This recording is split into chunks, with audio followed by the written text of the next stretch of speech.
Bonjour à toutes et à tous, bonjour à mesdames et messieurs les parlementaires. Merci à Romain Mouton de son invitation de me faire l'honneur de me faire parler quelques instants devant vous pour cette journée de travail. Je voudrais juste insister sur quelques points et sur l'impact des nouvelles technologies et en particulier bien sûr de l'intelligence artificielle dans la modernisation de l'administration. Dans un monde pas très ancien, voilà 17 mois, le Premier ministre m'a confié l'action publique. Je ne sais pas très bien ce que ça voulait dire au début. Et en fait, nous apercevons tous collectivement que l'action publique, c'est évidemment ce que fait la puissance publique pour essayer d'être plus efficiente avec les moyens qu'on lui donne et surtout qui répond à la question des citoyens de plus d'efficacité, de rapidité, tout en baissant la pression fiscale, en limitant la dépense publique et en essayant de trouver cette quadrature du cercle qui fait que le citoyen aime son service public et le trouve de plus en plus performant quand il compare avec l'action qu'il peut avoir par ailleurs, soit dans le privé, soit dans les plateformes désormais de plus en plus dématérialisées et de plus en plus efficaces. Et nous nous sommes aperçus avec le Premier ministre et puis avec l'ensemble des ministres que, certes, le gouvernement avant nous avait mis en place des solutions de technologie. Elles étaient souvent passives, elles sont parfois de grandes révolutions. Si je prends l'exemple de mon administration, le fait d'avoir fait voilà, désormais plus de 15 ans l'impôt en ligne était une démarche extrêmement nouvelle, mais elle est assez passive. Il suffit de dématérialiser une procédure qui n'a pas été simplifiée par ailleurs et de le remplir. Il faut juste avoir confiance dans l'outil informatique, confiance d'autant plus importante qu'il s'agit du secret fiscal et que vous êtes tous très attachés et c'est bien logique. C'est pour cela que le consentement à l'impôt, notamment l'impôt sur le revenu, est si important. Et puis après, l'administration, voilà quelques années, a mis en place la déclaration pré-remplie. Le fait de vous envoyer par Internet ou de vous envoyer par papier une partie très importante de votre vie personnelle, qui sont le statut de votre famille, de votre déclaration précédente, actualisée de vos revenus d'aujourd'hui, parce que votre employeur nous les a donnés. Quand je dis nous, c'est à l'administration fiscale. On a pu donc établir les 36 millions de feuilles d'impôt sur le revenu, les envoyer aux citoyens. C'est un peu plus réactif que l'impôt en ligne, mais enfin, ça reste quelque chose d'assez basique, assez concret, ce qui permet de faire l'impôt à la source. Nous avons déjà les informations de nos employeurs, mais avec, si j'ose dire, une certaine passivité. Et finalement, mettre de l'intelligence artificielle dans le fonctionnement d'une administration, alors, par exemple comme celle du fisc, mais pas simplement, c'est évidemment un moment très important dans la transformation de l'action publique. Ça veut dire qu'on accepte nous aussi de connaître les révolutions que connaissent les sociétés privées. Et lorsqu'on lit que des banques, des robots, des usines désormais totalement industrialisées, peut-être même parfois des services privés, des plateformes téléphoniques répondent automatiquement à un certain nombre de nos concitoyens. Ils font des gains en équivalent temps plein très importants et ils remettent un certain nombre de personnes devant le public en conseil et plus en tâches ingrates ou répétitives. Et il aurait été fou de considérer que l'État ou l'action publique ne connaît pas cette révolution que vont connaître notamment les employés de banque et qu'il faut former les agents à faire autre chose que ces tâches répétitives et à accepter l'idée que l'intelligence artificielle non seulement peut faire ce que font les agents, mais parfois peuvent le faire mieux et de façon plus efficace.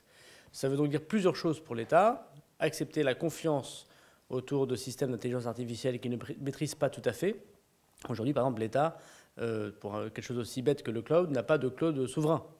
Et de confier ces données, notamment ces données fiscales, mais pas simplement ces données fiscales, les données de sécurité, les serveurs qui aujourd'hui sont ceux de la DGSE, de la DGSI, à des serveurs qui ne sont pas français et qui ne sont pas souverains, c'est évidemment un point difficile. Nous y travaillons, d'abord avec des sociétés privées bien sûr, mais le Premier ministre a annoncé une solution française et souveraine de garder de données.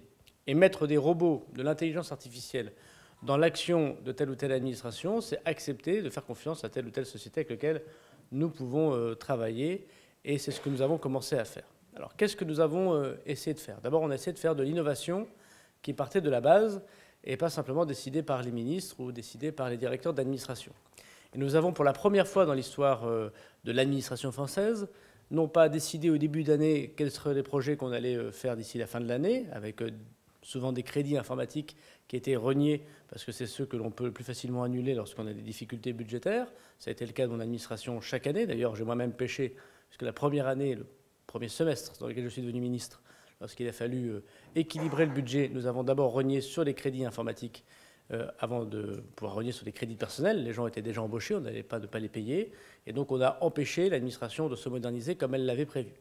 On a considéré que ce n'était pas une bonne façon de faire, puisqu'il est hors de question désormais de considérer que les crédits informatiques ou que les crédits qui nous permettent de faire de l'intelligence artificielle, ou en tout cas un début d'intelligence artificielle dans l'administration, ne peut pas être remisé chaque année après année en imaginant que la croissance sera meilleure l'année prochaine.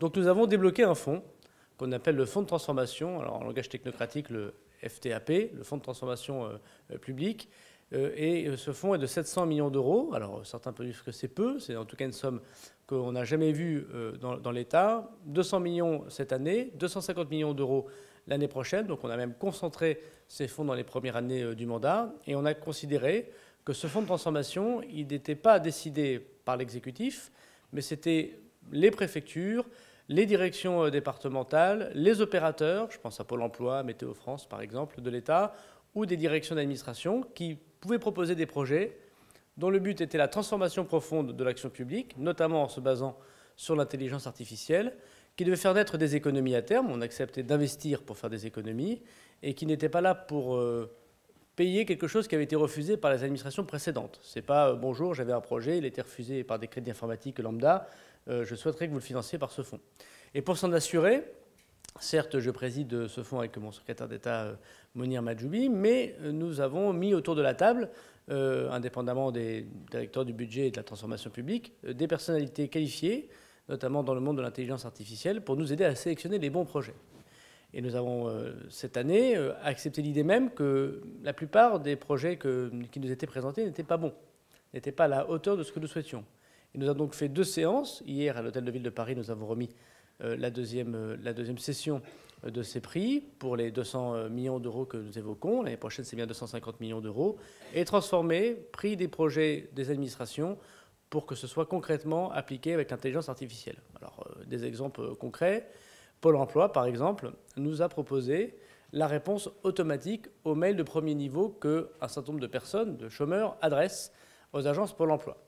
Aujourd'hui, vous le savez, il faut beaucoup de monde derrière des ordinateurs pour répondre à des questions toutes bêtes comme je viens d'être licencié, comment je fais pour m'inscrire ? Ou j'habite dans telle rue et dans tel quartier, je vais déménager, comment je fais pour que je change d'adresse d'agent Pôle emploi et qui est mon interlocuteur ? Jusqu'à présent, ce sont des personnes physiques qui répondent à ces mails, avec un taux de latence parfois long, et puis surtout, ça prend de l'énergie, de l'intelligence humaine à des réponses répétitives, alors qu'on aurait besoin de gens qui répondent peut-être un peu plus à ce que ne sait pas faire aujourd'hui de l'intelligence artificielle, c'est-à-dire un accompagnement social, telle formation, tel métier ne vaut pas pour vous. Et donc Pôle emploi a proposé et a été reçu pour que demain, il existe, comme cela existe en Estonie, comme cela existe aujourd'hui, notamment le traitement Google le fait, il a essayé de le faire dans son laboratoire d'intelligence artificielle voilà encore quelques mois, à des réponses automatiques mais ciblées. Ce n'est pas simplement le mail qui vous dit allez sur tel site internet, analyse les données qui sont évoquées par le mail, a une réponse qui a 99,9% de chance d'être totalement juste et permet ce première orientation de personnes vers des choses aussi concrètes que votre nouvelle agence Pôle emploi, c'est celle-ci. On a déjà prévenu, monsieur, votre personne qui vous suivez. Et puis la nouvelle s'appelle Madame Séverine. Et vous avez rendez-vous déjà lundi à 17h15. Merci de votre message. C'est typiquement ce genre de process qui vont nous permettre à la fois d'être plus efficaces, de libérer des équivalents temps plein de Pôle emploi qui feront peut-être ce qui est le plus important, de la formation, de l'accompagnement et de l'efficacité sur mesure, puisqu'on sait qu'une trentaine de pourcents seulement des personnes qui sont à Pôle emploi ont besoin d'un accompagnement personnalisé spécifique et qu'une petite partie, mais importante quand même, 30% aussi, n'a pas besoin d'un accompagnement particulier. Ce genre de fonds de transformation, il sert à ça, il sert à ces transformations efficaces. C'est ce que nous faisons aussi pour l'URSSAF. J'ai dans ma responsabilité les services fiscaux, mais aussi les services de l'URSSAF. Vous savez que l'URSSAF est notre ami depuis la déclaration du président de la République. Et vous avez 2 façons de voir l'intelligence artificielle dans les administrations de contrôle, notamment dans le fisc ou aux URSSAF. Vous avez celle qui consiste à mettre plein de données dans des grands ordinateurs de la DGFiP, alors que certaines d'entre elles ont fait quelques échos ces derniers temps. Évidemment, vos données personnelles que vous déclarez, évidemment les données de votre employeur, évidemment, si vous avez un propriétaire et que vous louez son appartement, les données fiscales de ce propriétaire avec votre appartement qui fait naître notamment un certain nombre de taxes sont communiquées. Ensuite, nous avons énormément de données qui sont disponibles dans le public et que vous avez parfois remplies vous-même. Et puis, ces données, toutes dans un ordinateur et qui permet à des data scientists que nous avons désormais recrutés, permettent de faire des contrôles. Et aujourd'hui, quand 25% des contrôles fiscaux ne donnent rien, on se dit que beaucoup d'argent manque dans les caisses de l'État, sachant qu'évidemment la fraude fiscale est très importante. Et donc, par ce mur de données, nous pouvons considérer que statistiquement, au lieu d'avoir les 12 ou 13 contrôles faits par un vérificateur dans un bureau à Paris ou dans des DFIP locales pour dire il faut contrôler ces 12 ou 13 personnes parce qu'on pense que c'est 12 ou 13 personnes qui potentiellement pourraient frauder, on avait 25 à 30% de ces contrôles qui ne donnent rien, donc on embêtait des braves gens honnêtes qui devaient passer son temps pas très agréable avec un contrôleur fiscal, et à la fin on ne récupérait pas d'argent public alors qu'on devait le vérifier. Et ça, nous avons changé les choses parce que grâce à ces données, nous savons désormais qu'il y a une proportion extrêmement importante quand le vérificateur qui sera désormais en très grande partie aujourd'hui, c'est le cas de quelques dizaines de personnes, mais peut-être dans 5 ou dans 10 ans, ce sera le cas de la quasi-intégralité des vérificateurs de la Direction générale des finances publiques, sortira une liste statistique de personnes ou de sociétés dont les données démontrent qu'elles ont quelque chose de totalement étonnant et qui mériterait évidemment un contrôle sur place ou un contrôle sur pièce, c'est-à-dire un envoi simplement de documents pour vérifier que les choses ne sont pas totalement déconnantes. Alors ça, vous pouvez l'utiliser pour mieux cibler le contrôle fiscal, c'est le côté peut-être bâton de la solution, mais vous pouvez utiliser ces données dans le fisc, mais surtout aux URSSAF, pour prévoir celles qui vont mal. Et ce qui est très intéressant, c'est que l'intelligence artificielle va nous permettre pas simplement de traiter la maladie de la personne qui a fraudé, qui a par exemple fait la retenue à la TVA, je ne sais pas si vous le savez, mais la fraude la plus essentielle que nous connaissons, notamment pour les sociétés, c'est donc qu'ils retiennent la TVA. Ils devraient la redonner à l'État, mais ils la gardent. Alors ils la gardent parce que c'est des tricheurs. Dans ces conditions, il n'y a pas grand-chose à faire d'autre que de les sanctionner, ou ils la gardent parce qu'ils veulent faire des efforts de trésorerie et qu'ils se disent un peu comme les joueurs de casino, je vais me refaire. Donc je vais garder la TVA pendant un petit peu de temps, puisque les banques ne me prêtent plus. Je vais essayer de penser ou croire que l'État ne verra pas où je lui rembourserai bientôt et très vite, et même si je lui rembourse avec une pénalité, c'est pas bien grave, mais moi j'ai plus accès aux banques, et donc je ne peux plus payer mes employés, ou je ne peux plus aller chercher des nouveaux marchés ou payer mes fournisseurs. Donc cette fraude à la TVA, elle a deux raisons, l'une totalement condamnable, l'autre bien sûr condamnable, mais qui peut s'expliquer par les difficultés économiques de la société.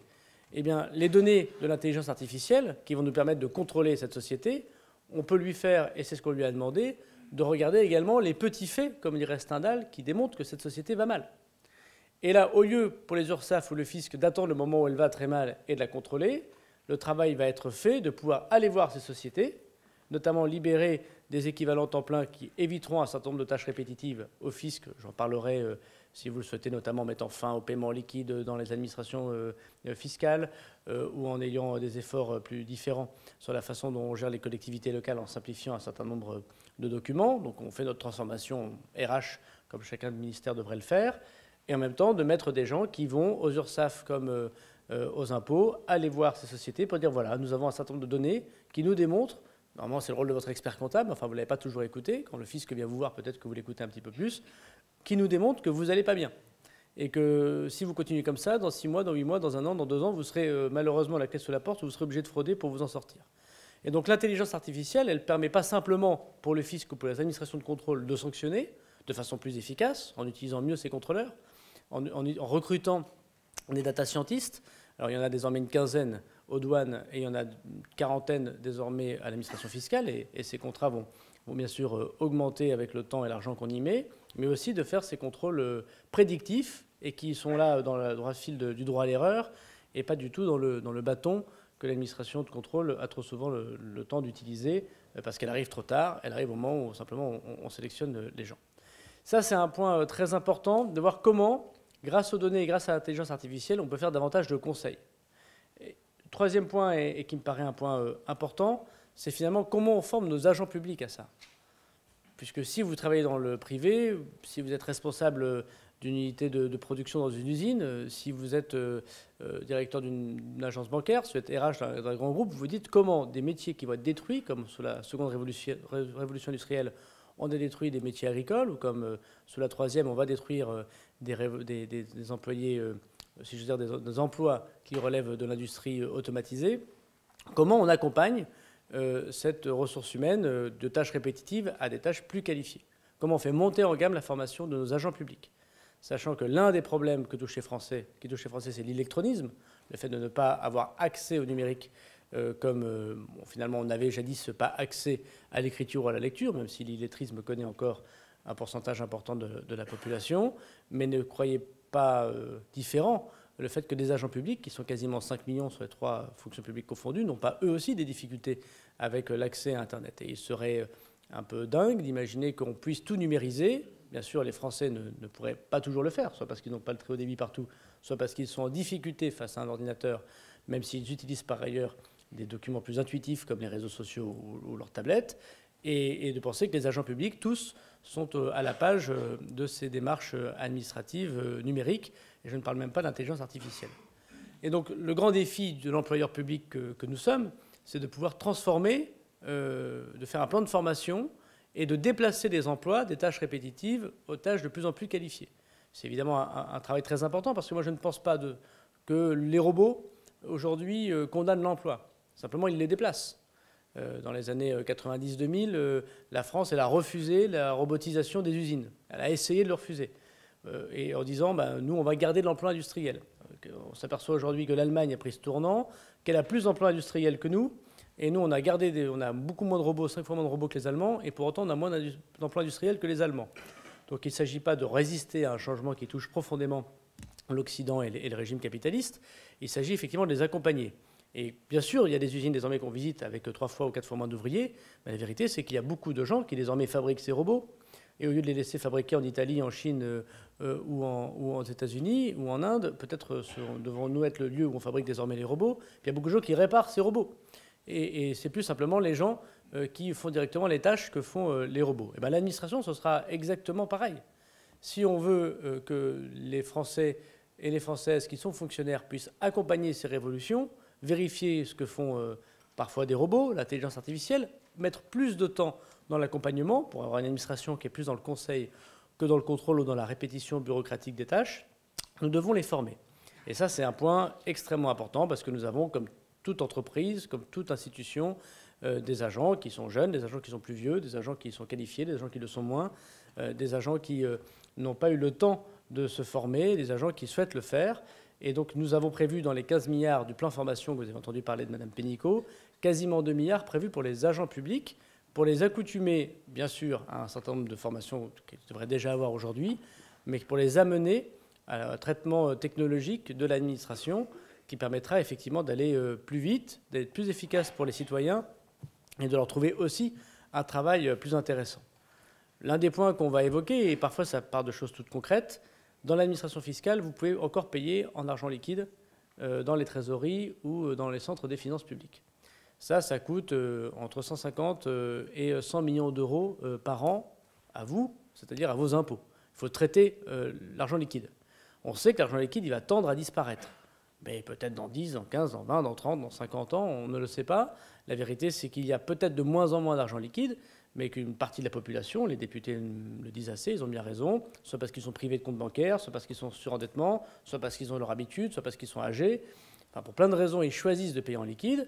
Et en même temps, l'administration, elle ferme des lieux de service public, parce que dans des départements, même ruraux, on est à 60 à 70% de paiement et de déclaration de l'impôt en ligne. Donc je suis un ministre qui a plein de trésoreries sur le territoire national.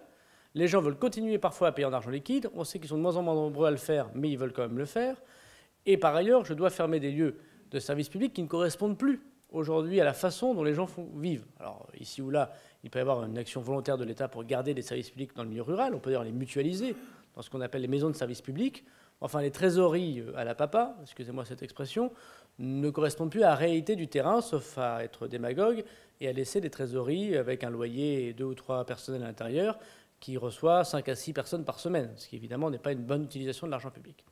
Donc jusqu'à présent, les ministres du budget, chaque année, leur direction centrale leur proposait de baisser le niveau de paiement de l'argent liquide dans les trésoreries. Puis chaque année, on disait c'est 50 €, 100 € de moins. Et moi-même, je me suis fait avoir. L'année dernière, j'ai proposé aux parlementaires, dans le cadre du projet de loi de finances, l'abaissement de 600 à 450 € de paiement de l'argent liquide dans les trésoreries. Alors, pourquoi ? Parce qu'on voulait ainsi désinciter les Français à payer en liquide. On ne s'est pas posé la question structurelle de comment on peut faire autrement. Pourquoi on le faisait ? Pour libérer des équivalents temps plein qui font aujourd'hui des tâches pas très sympathiques, qui sont d'ailleurs très insécurisantes, qui coûtent cher, de je compte l'argent liquide et encore pire, demain, je compte les chèques. Ça prend énormément de temps, je vérifie tout, puis je les amène à la banque. Pendant ce temps-là, peut-être que ces agents pourraient faire autre chose. Du conseil, évidemment, aux particuliers, du conseil aux entreprises, du conseil aux collectivités, ou lutter plus efficacement contre la fraude, ou faire le travail prédictif que j'évoquais tout à l'heure. La Direction générale des finances publiques, c'est 107 000 agents, donc c'est quand même une grosse PME, on peut le dire comme ça, avec des certain nombre d'habitudes et de difficultés, parce que, évidemment, on leur demande à la fois de prendre le virage technologique, c'est à la fois des data scientists et des gens qui, effectivement, vont regarder sur Instagram ou sur Facebook s'il y a bien des gens qui sont résidents ou non résidents français. D'ailleurs, ce n'est pas extrêmement nouveau. Madame la députée me disait tout à l'heure avec justesse que les départements le font déjà pour contrôler la fraude au RSA. Et vous avez vu récemment encore en Espagne, une grande célébrité s'est fait avoir, si j'ose dire, puisque le nombre de jours qu'elle passait dans le pays était bien plus supérieur à ce qu'elle déclarait au fisc espagnol, et elle s'est fait rattraper par la patrouille. Mais pour revenir à cette question première de comment je transforme mon administration à la fois dans le virage technologique qu'on demande et en même temps pour répondre à ces demandes primaires de la population, jusqu'à présent, la réponse de l'administration, c'est je baisse chaque année le niveau de paiement liquide. Puis, pendant le cadre de la projet de loi de finances, je me suis rendu à Évreux, dans un déplacement lambda, et je suis allé voir la caissière, cette dame qui parle derrière l'hygiaphone en général au sens des services publics. C'est pas agréable pour elle d'ailleurs de parler derrière l'hygiaphone, c'est pas agréable pour nous de lui parler derrière l'hygiaphone. Et donc je vais la voir, et avec le directeur général des finances publiques, et je lui dis, mais voilà, alors comment ça se passe avec l'argent liquide? Eh bien, c'est l'appelé l'argent liquide, c'est 60% des gens, en dehors des moments de paiement de l'impôt de taxe d'habitation, mais qu'on va supprimer, ça tombe bien, c'est 60% des gens qui viennent me voir. Le directeur général des finances publiques est content. Vous avez vu, monsieur le ministre, parce que moi j'étais réticent à baisser ce niveau de paiement liquide. Je suis un élu local, je sais qu'il y a un certain nombre de personnes, notamment les personnes âgées, qui veulent payer en liquide. Et ça désespère les gens quand vous leur changez leurs habitudes, ce qui peut être compréhensible, surtout quand on est âgé. Et là, le directeur général des finances publiques me dit, vous avez vu, monsieur le ministre, c'est vraiment l'appelé, cet argent liquide, ce paiement d'argent liquide. Et là, elle me dit, non, mais ce qu'est l'appelé, monsieur le directeur, c'est que comme vous avez baissé l'année dernière de 600 à 450, de 500 à 450, pardon, cette année, il y en a qui viennent 2 fois dans la journée. Ils viennent 2 fois avec 300 €. Bon. Donc là, évidemment, on s'est dit qu'au lieu de diminuer le nombre de personnes qui vont à la caisse, on a cette pauvre dame derrière l'hygiaphone, on lui a multiplié par 2 les gens qui une fois venaient à 300 et une autre fois venaient avec 250. Évidemment, les gens s'adaptent à la bêtise technocratique. Donc on va arrêter ça, et en même temps, le directeur général des finances publiques m'a dit dans le train, mais je veux bien qu'on arrête ça. Mais du coup, je ne peux pas libérer les équivalents temps plein, je ne peux pas former cette dame au conseil qui permet notamment d'accompagner les URSSAF au fisc, d'aller voir les entreprises pour leur dire voilà, ça ne va pas bien, on a repéré que vous n'allez pas bien, grâce aux données, l'intelligence artificielle, on va vous aider. Et je ne peux pas embaucher en plus des emplois publics, puisqu'évidemment, nous sommes une trajectoire où on veut faire attention à vos impôts, et quand il y a des dépenses, comme il n'y a pas de finances magiques, il faut des recettes, et les recettes, c'est les impôts, puisque je n'ai pas encore trouvé le stock d'or libéré de la caserne d'Ali Baba dans les couloirs de Bercy, même si certains cherchent encore, manifestement. Du coup, comment d'une contrainte garder des services publics de proximité, éviter des décisions technocratiques un peu débiles, qui désespèrent les populations, notamment les populations âgées ou rurales, ce qui évidemment touche les élus qui sont concernés, puisque c'est ces personnes qui, en général, votent pour nous. Donc il est normal de faire attention aux personnes qui votent pour nous, sinon on serait de drôles de politiques. Tout en faisant faire le tournant de l'administration, notamment le tournant technologique, en libérant du temps de travail et en formant ces agents, parce qu'il faudra peut-être 6 mois, 1 an et demi pour former cette dame à un nouveau métier. Alors, oui, il faut faire cette transformation. On a eu des idées très concrètes. Et moi, j'ose le dire, c'est parce qu'on doit faire le tournant de l'intelligence artificielle et de la technologie qu'on a eu des idées aussi concrètes qu'on va arrêter, c'est dans le projet de loi de finances de cette année, le paiement liquide, même à partir de 1 € dans toute l'administration fiscale. En revanche, on va faire un appel d'offres. On va le faire pendant 2 ans pour avoir le temps de le faire avec tout le monde, territorialisé pour que ce ne soit pas une très grande entreprise américaine ou indienne qui la gagne quoi qu'il arrive, qui pourra, territoire par territoire, être le lieu de réception de cet argent. Ça peut être les buralistes. Les buralistes, c'est un énorme réseau. On achète déjà des timbres fiscaux, c'est des préposés d'administration. Ils sont tout à fait aptes à récupérer un paiement d'une amende, d'une taxe foncière dans leur réseau. Et il y a plus de buralistes en France qu'il n'y a de trésorerie. Donc en plus, ça fera plaisir à tous les chemins qui mènent vers la ruralité, ou la Poste. La Poste, c'est une magnifique entreprise, mais qui manifestement a d'énormes révolutions devant elle, puisque son modèle, qui est fondé sur le courrier, s'écroule, puisque nous envoyons tous de plus en plus des mails. Donc les buralistes ont un modèle qui s'écroule. Le tabac, on augmente le prix du paquet de tabac, il devait être de moins en moins dépendant de la vente du tabac, et le buraliste ne fait pas que vendre du tabac. Et la Poste, un magnifique réseau, mais a des difficultés particulières qui consistent effectivement à avoir de moins en moins de courriers et une grosse concurrence sur les colis. Je ne reviens pas sur cette question. Et donc peut-être qu'on peut aider deux réseaux qui ont des liens très forts avec la ruralité et avec le public, qui aident des lieux où les gens sont sécurisés. On est tous très heureux de parler à notre facteur, dont on a plutôt confiance dans son travail, y compris dans son institution financière qu'est la Poste, et au buraliste, dont on sait que c'est un commerçant de proximité que l'on connaît. Nous, on arrête l'argent liquide. C'est-à-dire que dans 2 ans, il n'y aura plus de paiement liquide, mais vous pourrez toujours continuer à payer en liquide, sans baisser chaque année le montant et désespérer bien en cours. Et moi, je vais récupérer beaucoup d'agents dont le travail aujourd'hui, c'est de faire cette tâche répétitive et un peu ingrate pour les faire former à autre chose, et notamment pour les amener vers la technologie moderne d'une administration moderne. Et voilà comment on essaye, à équivalent temps plein, même en diminuant l'enveloppe des équivalents temps plein de mon ministère, comment on essaye bien sûr d'aller vers l'administration qui modernise, qui utilise l'intelligence artificielle, qui permet par les données de faire des contrôles fiscaux plus rapides, plus efficaces, qui embêtent moins le monde, dont on est à peu près sûr qu'à chaque fois on tombe dans le mille. Et on fait changer aussi un certain nombre de sujets pour les employés qui sont dans les territoires et qui, eux, doivent aussi se transformer pour pouvoir être dans cette perspective effectivement de modernisation de l'administration. Je vous ai pris l'exemple de mon administration, mais j'aurais pu l'utiliser pour plein d'autres choses.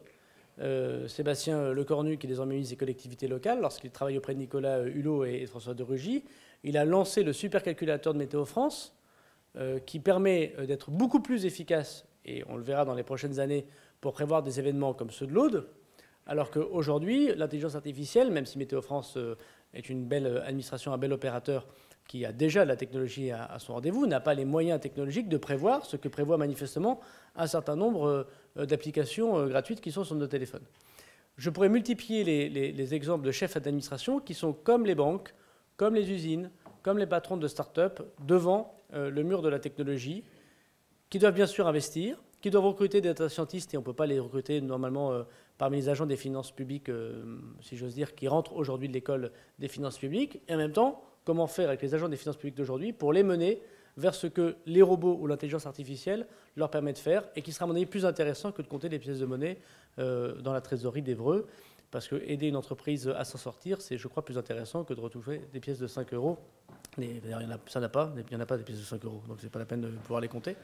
Je suis désolé, j'ai terminé l'Assemblée à 4 h du matin cette nuit, de pouvoir compter de la monnaie ou des chèques dont on sait d'ailleurs, par ailleurs, dans 10, 15 ou dans 20 ans, vont disparaître.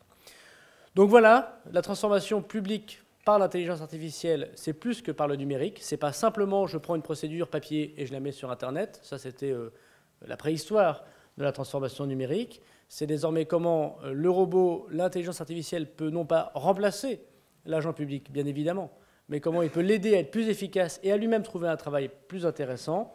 C'est un énorme défi, parce que c'est un défi de formation, c'est un défi d'explication avec la population. C'est aussi un défi très important de sécurité de vos données. Et chacun comprendra à quel point c'est important pour le ministre du Fisc que je suis, mais c'est le cas également pour le ministre de l'Intérieur pour ces données qui relèvent du ministère de l'Intérieur et pour toutes données sensibles, encore plus peut-être que les données des entreprises privées, parce que je voudrais quand même attirer votre attention sur un point avant de conclure, que tous collectivement, nous avons une sorte de schizophrénie un peu étonnante. Nous acceptons de partager, ou en tout cas une très grande partie d'entre nous accepte de partager une grande part de notre vie privée sur les réseaux sociaux. À un point qui dépasse l'entendement, puisque c'est le fameux statut Facebook, c'est parfois compliqué hein, dans votre vie, les ruptures, les lettres d'amour. On connaît même des gens qui postent des mots qui relèvent du suicide sur leur compte Facebook, les moments où ils gagnent de l'argent, les moments où ils sont licenciés, les moments où ils sont leurs opinions politiques, leurs opinions syndicales.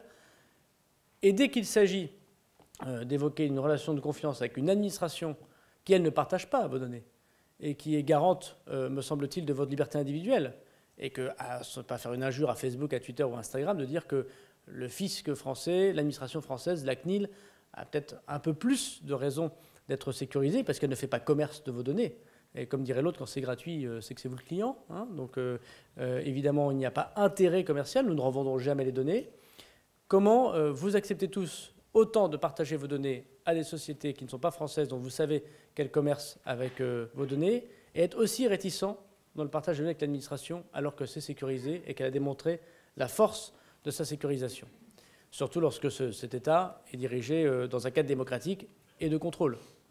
Je voudrais rappeler quand même que bien avant la demande des données que vous pouvez faire à des GAFA, ne serait-ce qu'être vidéo surveillé dans une rue En France, vous avez le droit de demander les images qui vous correspondent pendant tout le moment où vous avez passé du temps dans la rue en France. Et d'ailleurs, le moment où vous avez passé du temps dans cette rue en France, et si ces vidéos sont surveillées, le maire est obligé, par exemple, de montrer où sont les caméras, qui sont publiques.